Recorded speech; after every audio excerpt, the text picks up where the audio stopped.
다음 주 주일날 우리 성탄절을 앞두고 교회학교 발표가 있는데 제가 요새 이렇게 좀 볼 때마다 아이고 얼마나 잘하는지 늘 드리는 말씀이지만 다음 주 안 오면 정말 평생 후회할 것 같아요. 예, 정말이에요. 그리고 교회학교를 사랑한다, 우리 교회 미래를 사랑한다라고 말하면서 다음 주 아이들 발표를 하는데 안 나온다, 그거는 좀 그렇습니다.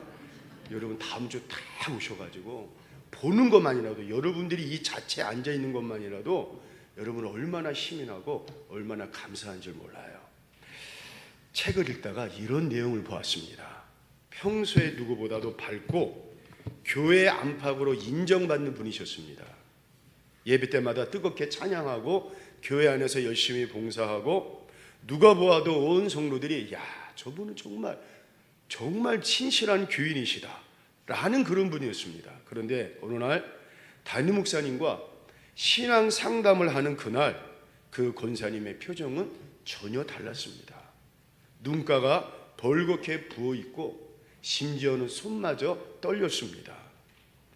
목사님 앞에서 한참 말을 못하다가 갑자기 고개를 푹 숙이고 이렇게 이야기하는 것입니다. 목사님, 저는 사실 이런 사람이 아닙니다. 교인들이 생각하는 그런 사람이 아니에요. 사람들은 저를 믿음 좋은 사람, 따뜻한 권사 그렇게 말하지만 하나님 앞에서 저는 너무나 부끄러운 사람입니다.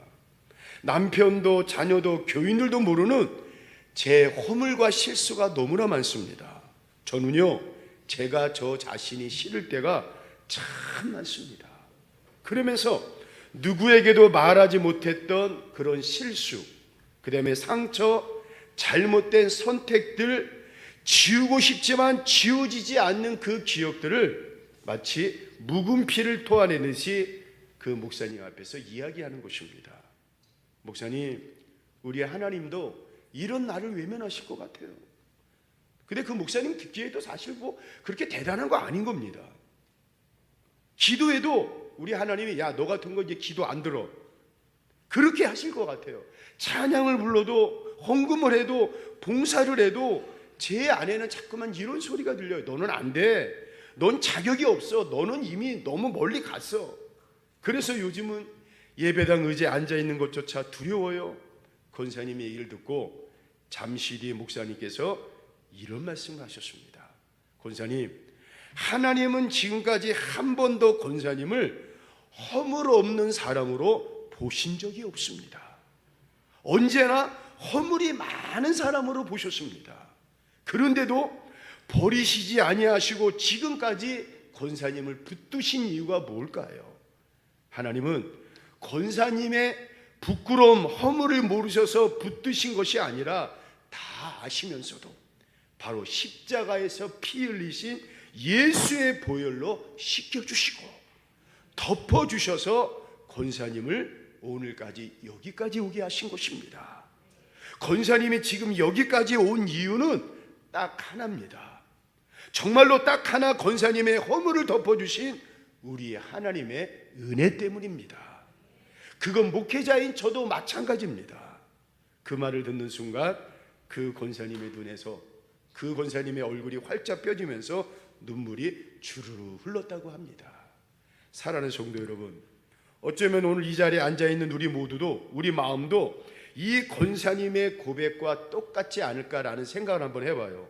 오늘 우리도 겉으로는 아무렇지 않게 웃고 또 예배드리며 살아가지만 우리 각 사람 안에는 남에게 말 못할 허물이 하나씩, 아니 여러 개씩 다 있습니다. 겉으로는 멀쩡해 보입니다. 근데 주님 앞에서만 떠올라도 얼굴이 붉어지는 기억들, 다시 돌아가 지우고 싶은 말과 행동들, 내가 왜 그때 그랬을까? 생각만 해도 한숨 나오는 허물들이 있습니다. 그래서 오늘 우리는 이 사실부터 우리 인정해야 돼요. 나는 허물이 많은 사람입니다. 나는 어찌 보면 생각보다 부족한 사람입니다. 그런데 여러분, 이 고백이 있기 시작할 때부터 비로소 하나님의 은혜가 시작됨을 여러분 믿으실 바라겠습니다. 우리 첫 번째로 한번 읽어보겠습니다. 시작. 우리는. 자, 성경은요 아예 직설적으로 얘기를 합니다. 1절 우리 아까 읽었지만 다시 한번 읽어보겠습니다. 시작. 그는 허물과 죄로 죽었던 너희를 살리셨도다. 여러분, 허물이 우리가 얼마나 많았으면 그 허물 때문에 죽었던 사람이라고 성경은 기록을 합니다. 그러면 여러분 그 허물이 뭐겠습니까? 2절 우리 한번 읽어보겠습니다. 시작. 그때 너희는 그 가운데서 행하여 이 세상 풍조를 따르고 공중의 권세 잡은 자를 따랐으니 곧 지금 불순종의 아들들 가운데서 역사하는 영이라. 여러분, 우리는 세상 풍조를 너무 많이 따라갑니다. 여기가 이랬다면 이쪽으로 따라가고 여기가 이랬다면 저쪽으로 따라가고 얼마나 많이 따라갑니까? 사람들이 다 그러니까 나도 거기를 따라가려고 해요. 세상이 다 이렇게 사니까 나도 말은 예수님을 믿는다고 말하지만 세상의 가치를 꽉 붙잡고 우리가 살아갈 때가 얼마나 많았습니까? 어디 그뿐입니까? 3절에 있는 말씀 한번 읽어보겠습니다. 시작. 전에는 우리도 다 그 가운데서 우리 육체의 욕심을 따라 지내며 육체와 마음에 원하는 것을 하여 다른 이들과 같이 본질상, 그렇습니다. 육체 안에 또 욕심은 얼마나 많습니까? 또 시기, 질투, 남 비교하는 것, 탐욕. 겉으로는 여러분 예의 바르고 교회에서는 점잖게 앉아있지만 또 집에서는 부모로, 또 직장에서는 상사로, 교회에서는 또 집사와 권사, 장로로 살면서도 마음 깊은 곳에는 욕심과 탐욕, 혈기, 그 허물이 가득한 우리의 모습을 성경은 여러분 감추지 않습니다. 그래서 성경은 여러분 이런 자들, 이런 우리를 향해 뭐라고 얘기합니까? 본질상 진노의 자녀라고 이야기합니다. 다시 말해 하나님의 심판, 하나님의 진노를 피할 수 없는 구제불능의 자녀가 저와 여러분들이었습니다.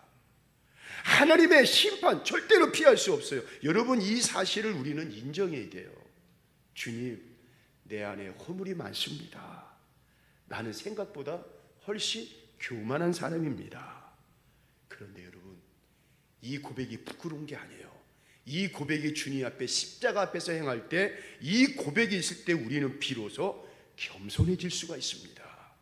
그리고 비로소 하나님의 은혜가 은혜로 느껴지는 역사가 나타날 줄로 믿습니다. 자, 두 번째로 한번 읽어보겠습니다. 시작. 그 허물을. 그런데 여러분, 우리 하나님은 감사하게도 거기서 우리를 끝내지 않습니다. 야야, 너 왜 이렇게 못해? 너 이렇게 정말, 너는 왜 그래? 너는 왜 이렇게 정말 못하냐?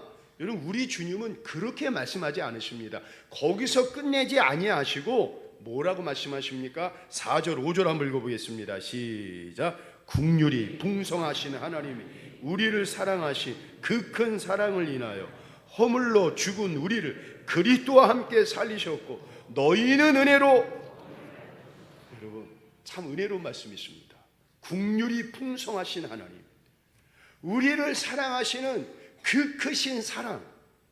여러분, 이 말은요, 하나님은 우리의 허물 다 아십니다. 저와 여러분의 허물 다 아십니다. 실수 다 아십니다. 부족함, 연약함 다 아십니다. 그런데 그 허물과 부족함 때문에 야, 오지 마라, 오지 마라, 너는 안 돼, 너는 도저히 너는 구제불능이야, 그렇게 내치거나 우리를 포기하셔도 됩니다. 하나님의 입장에서는데. 근데 여러분, 정말 눈물나게 감사한 게 뭐예요? 그런 저와 여러분들을 우리 하나님은 뭐하지 않으신다? 포기하지 않으신다는 거예요. 보세요, 우리는 누군가의 허물 때문에 사람을 여러분 쉽게 포기합니다. 우리 이러지 않습니까? 저 사람은 원래 그래, 저 사람은 참 변하지가 않아, 실망했어, 이제 안 봐. 그러나 여러분, 하나님은 허물을 보시고 우리처럼 포기하신 것이 아니라 그 허물을 덮어주시기 위해서 바로 당신의 독생자 아들 예수 그리스도를 오히려 우리에게 보내주셨습니다. 그리고 여러분, 그 예수님을 보내주신 것으로 끝나지 않고 우리 죄를 위해, 우리의 허물을 위해 십자가를 지시고 골고다 언덕에서 모진 고통과 아픔을 겪으시고, 그리고 그 십자가에서 지구시고 우리의 죄와 허물을 위해 자신의 모든 피를 다 흘리셨습니다. 그래서 여러분, 성탄절은요 단순한 기념 행사가 아닙니다. 성탄은 이렇게 말하는 날입니다. 허물이 많은 나를 위해 우리 하나님이 직접 오셨습니다. 나의 수치와 부족함을 덮어주시려고 아기 예수로 오셨습니다. 우리는 여러분 이렇게 고백을 해야 돼요. 좋아하는 말씀, 누가복음 15장 말씀을 보면요, 둘째 아들이 나옵니다. 그런데 그 둘째 아들은 우리의 모습을 그대로 비춰주고 있어요. 아버지의 마음은 단 한 번도 생각하지 않고, 아버지 내 몫을 줘요, 그것도 따지듯이 마치 자기 거인 양 아버지한테 와 윽박지르면서 이야기합니다. 결국에 가진 것을 세상에 나가서 사용하지만 결국에 다 써버리고 방탕하고 교만하게 살다가 결국 거지보다 못한 그런 인생이 되어버립니다. 근데 아들이 여러분 그때 가서야 깨닫습니다.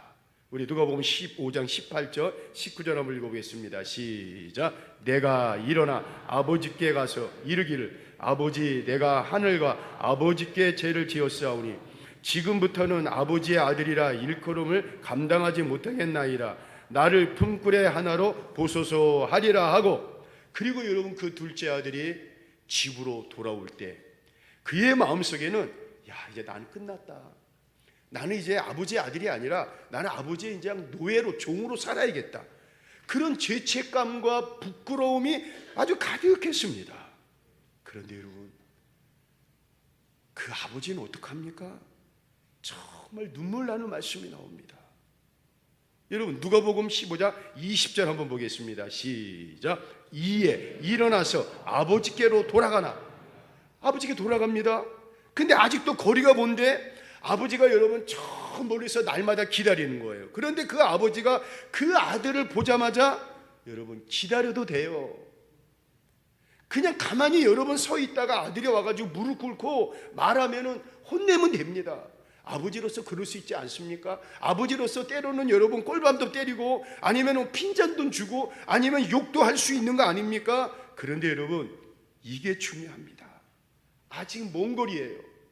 아들의 얼굴조차 어찌 보면 또렷이 보이지 않는 그 자리임에도 불구하고 아버지가 먼저 달려갑니다. 그리고 그 아들이 준비해온 회개의 긴 변병보다 아버지가 먼저 아들의 목을 꼭 끌어안고 입을 맞추면서 이렇게 이야기합니다. 아들아, 괜찮아.